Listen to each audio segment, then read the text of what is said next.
Stephen Covey stated, "Start with the end in mind." Only when you know the end will you know what actions to take and how to create a plan. That's the power of your intended outcome story for enabling change in your organization. It describes what it will look like, feel like, and what people will experience when you have achieved the desired result. Your intended outcome story is the ending to your overall change story. And it's only with that ending that you can create the plan and know what actions to take to get you there. Today's video is the second in our 3-part series for exploring the 6 characteristics of an intended outcome story. Hello, welcome back to the channel. For those of you who don't know me, I'm Dr. Dawn Marie Turner, President of Turner Change Management and creator of the Readiness Mindset. I have a really dear friend, Diane, who is an accomplished author. She's written numerous books, including textbooks and now novels. She's currently writing a brand new novel, a horror story set in the Regency period. When she told me that she had already written the ending and that now she was having fun deciding how to get all of her characters there, I thought, that sounds like what's needed when you want to enable organizational change. You need an intended outcome story. Before deciding how to implement any change, you need to know the ending. That's your outcome story. And just like her story will have a structure, your intended outcome story needs a structure. So today I'm sharing 2 more characteristics of an outcome story that will give it some structure and allow you to use it to guide and influence your progress with enabling change in your organization. I shared the first 2 characteristics, plain language and concise and comprehensive, in a previous video. I'll post the link to that video in the show notes below. So let's start with characteristic number 3. Your outcome story needs to be measurable, qualitatively and quantitatively.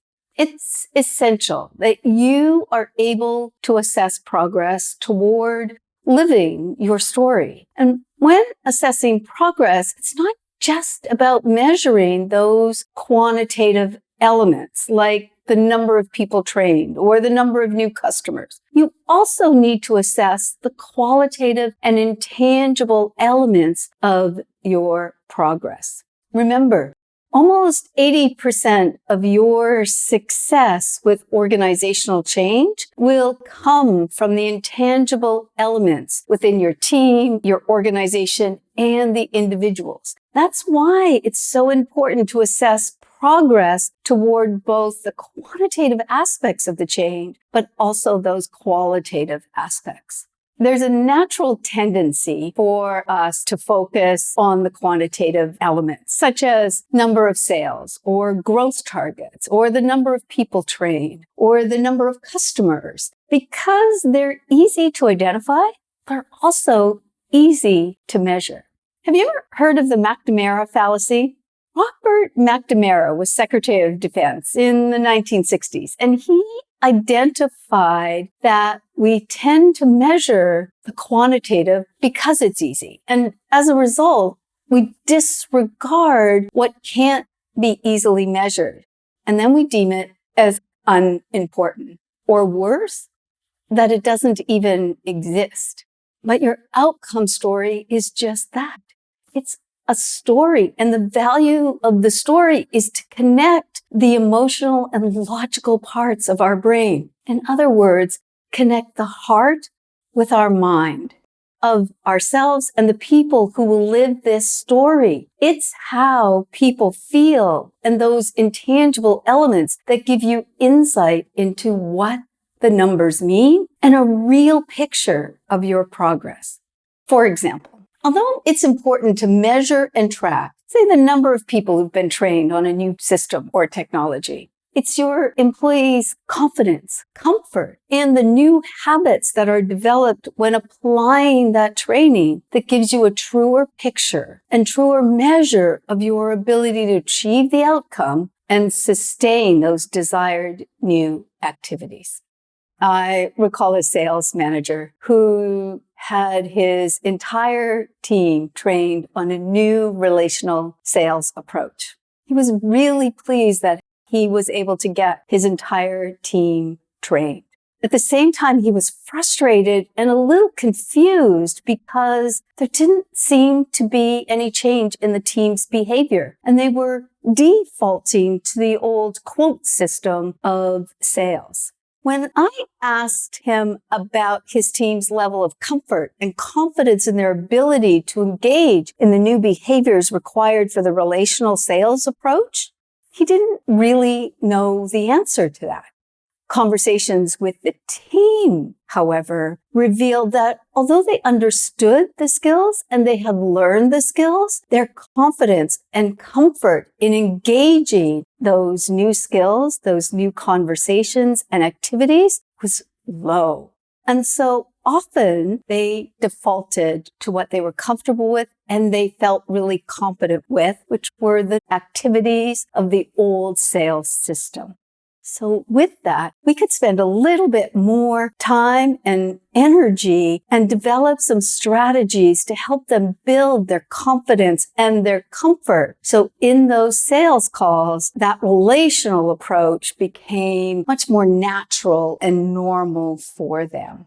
Characteristic number 4 of your outcome story: it needs to motivate people, to encourage them to let go and embrace the uncertainty of something new.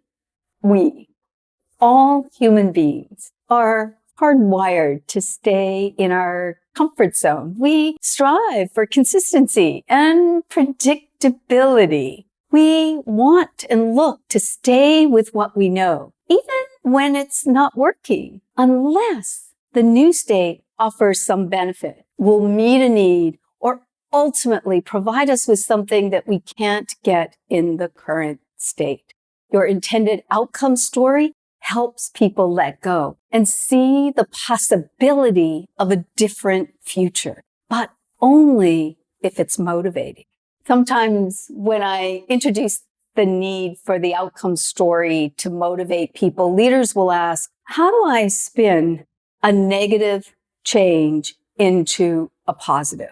You don't. A motivating intended outcome story is not about spinning or creating an unrealistic picture. Let's face it, most changes we want to make, whether in our professional, organizational, or even our personal life, take effort. We are going to be uncomfortable.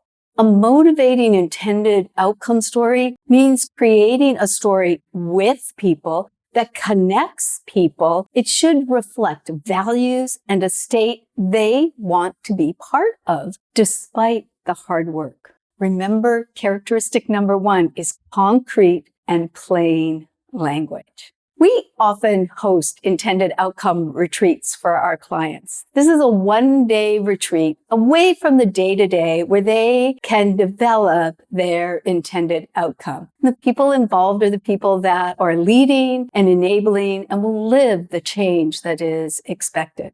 At the end of each retreat, the participants review and reflect on their story. They think about what it means for them. And I always ask the participants, what's your takeaway?